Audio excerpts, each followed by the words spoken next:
It doesn't matter what type of market that we're in.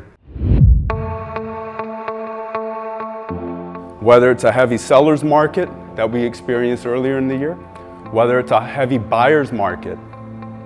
We're not quite in a heavy buyer's market. Has anybody been through a very heavy buyer's market before?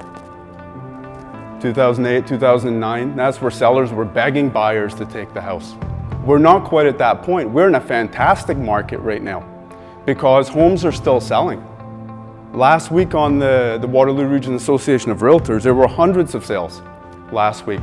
It's a problem if we have absolutely nothing. If we have no sales on the board, that's a problem. That's scary territory. Right now, it's a fantastic market. We're coming, I would say, probably out of a shift, and we're kind of settling now into somewhat of a buyer's market. Do I think the worst of it is behind us? I probably do. I'm being optimistic, but I think the biggest drop would have been the first few months going into the shift.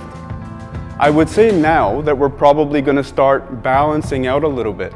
I don't think you can find two economists that agree on that, but I think just being on the front lines, that's what I'm seeing. Rent rates are very high. Eventually, these are going to start pushing against home ownership.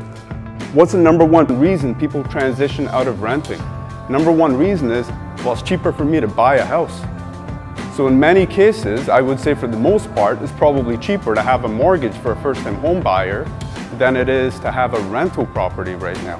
And it's probably just going to get significantly worse as immigration opens up, as mortgages tighten up. So there's always going to be that pushback from the rental market pushing up against the first-time home buyer market. We've got a problem if first-time home buyers stop buying houses, because that stops the whole chain reaction above it. So for anybody that's concerned about the market, this is a great market. Adjust to it, acclimate to it, start to build your skill set around this particular market.